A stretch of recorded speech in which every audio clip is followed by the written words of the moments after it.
Do you happen to be poor? Well, if so, Walt Disney World doesn't want you anymore. At least that's the way it seems, with CFO Hugh Johnston claiming the Disney company is after high-income earners, and they're burning the other socioeconomic statuses. Today, we'll tell you why you must be a big-time guy or gal if you're walking down Main Street, USA.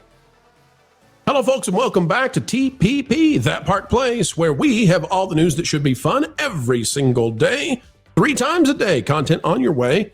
Click the like button. And Vash, we're going to dive into something that I've been hearing about for a long, long time, but finally Disney has said it out loud.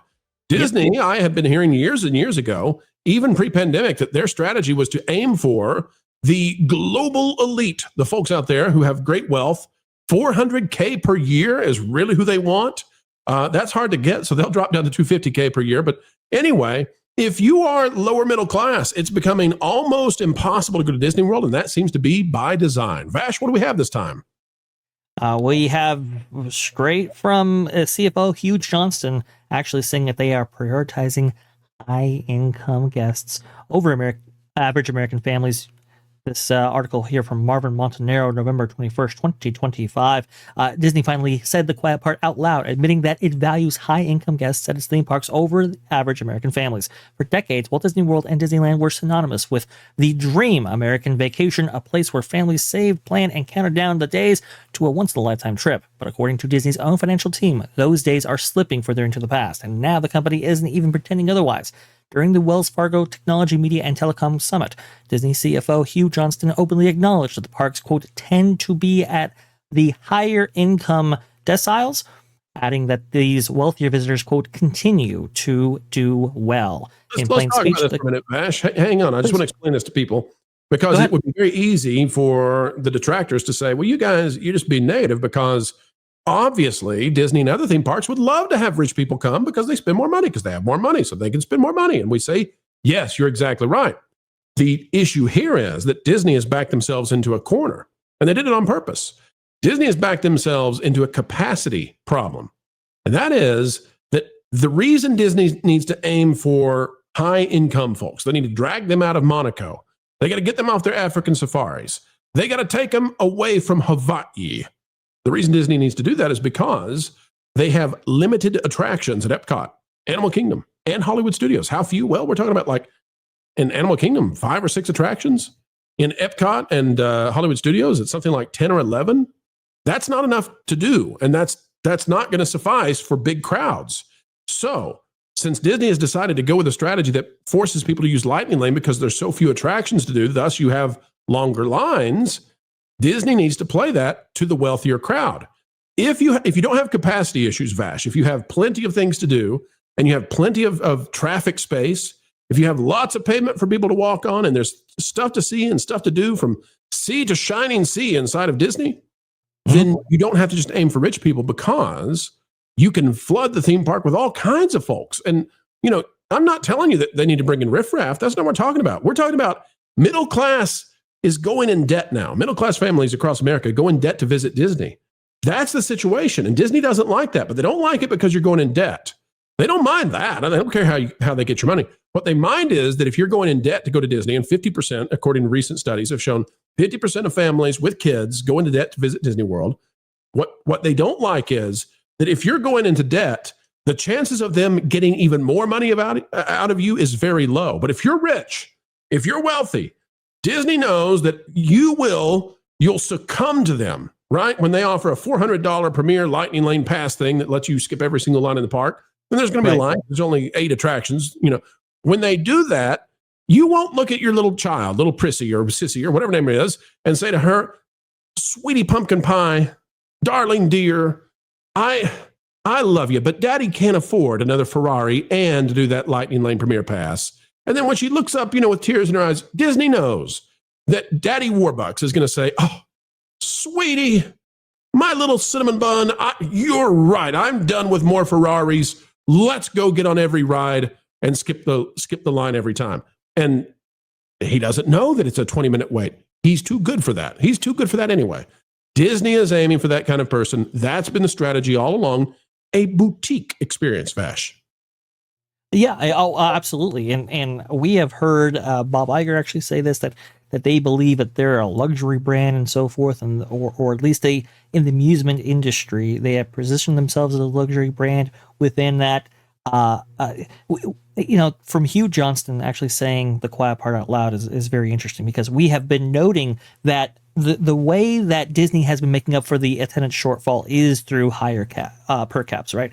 Are through guests spending more. And we've noted that the proliferation of certain things like Lightning Lane, for example, removing perks that once included, now separating those out and charging for them. Those are ways in which Disney has been getting more money out of guests. But to prioritize higher income guests at the start, and you're exactly right, Pro. It comes back to this kind of thinking that, okay, if you have a capacity or supply limited amusement enterprise, and you can only let in so many guests per day, it makes sense to prioritize the highest spending among them, and provide them the attractions and so forth, rather than you peasants down there below, which is extremely unfortunate. But it's really the thinking that Disney has had for so long right here.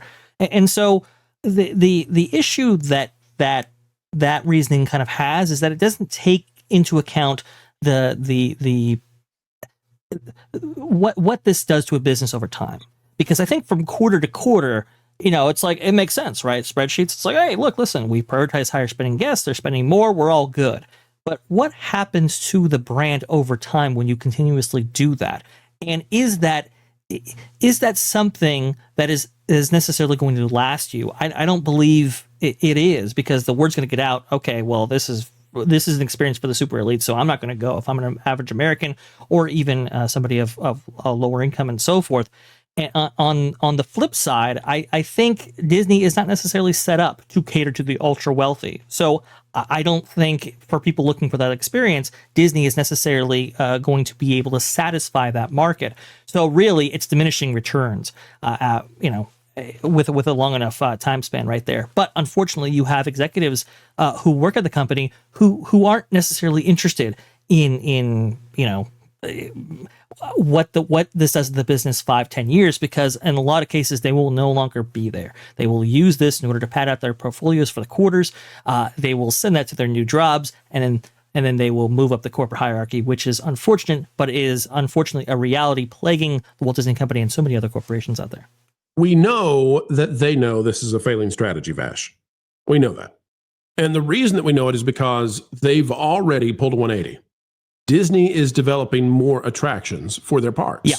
They know they don't have enough. Hollywood Studios is getting more attractions. Magic Kingdom's getting expansions. You've got Animal Kingdom getting new attractions. They've got to increase their capacity. And one of the reasons they might be terrified that this strategy has failed is because, yes, TEA may have told you that attendance went up for Disney, but the real numbers came out and they were down by 1%. Now, right. Disney was down 1% in attendance domestically in the last fiscal year. That doesn't tell the whole tale, Vash, because one of the ways that they managed to hide how bad this was, way worse than 1%, is they had many more of these VIP after hours events. And during these after hour events, they're at capacity. They're at capacity with locals largely coming, Floridians, right, to do holiday, Halloween, Christmas stuff. And so that's where they're getting the attendance numbers from. They're getting attendance from that. If you remove those, the average attendance per day might be dropping something like 4%. Now, what that means is, if you're dropping 4% and you're already not doing that great, what that means is you're not going to be able to make up the margins off of the uber wealthy. There's just not enough of them. And they're not leaving Monaco, and they're not leaving their Parisian hotel. Sorry. Right. They love their Parisian breads, and they'll go down to southern Italy later and get focaccia. They're not coming to visit your little pavilions at Epcot. They're not going to do it. The uber wealthy don't have to. So Disney is not going to be able to make up that. They know it. We know it. They're not saying it out loud yet, but folks, they are kind of, with all of this construction. It's all about expansion. And you say, well, no way. Yes, because do you think that Daddy Warbucks and his rich kids want to get on Lightning McQueen in Frontierland? Do you think that a Villain's Land is what Daddy Warbucks wants to go do? No. That is for what Disney perceives to be everyday average Americans, Disney adults and people who love, the villain stuff, but that is not the upper end experience. Okay. The expansions that Disney is doing, it's aimed at the common man and woman and the common kid. And that's where we know this didn't work out for them. Yeah. It's just not a sustainable business practice. And even though you had the proliferation of so many different, extra add-ons or boutique luxury experiences, stuff like, 21 Royal, for example, or Club 33, and just so many other venues by which they can extract insane amounts of cash from their clientele. Again, I do agree with you, Pro. I just don't think Walt Disney World or even Disneyland, their domestic or international parks, whatever you want to include in there, are just not up to the standards by which the ultra elite and ultra wealthy are expecting from their experiences and their hard-earned cash. So there you go. Higher per caps, yes. Short-term gain, long-term loss.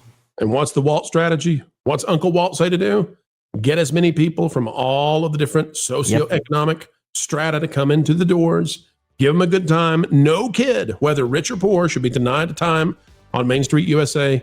But you're going to make a lot of money anyway off the rich because they get to do all of those ultra elite kind of things. That's what Disney needs to get back to. That's what we support.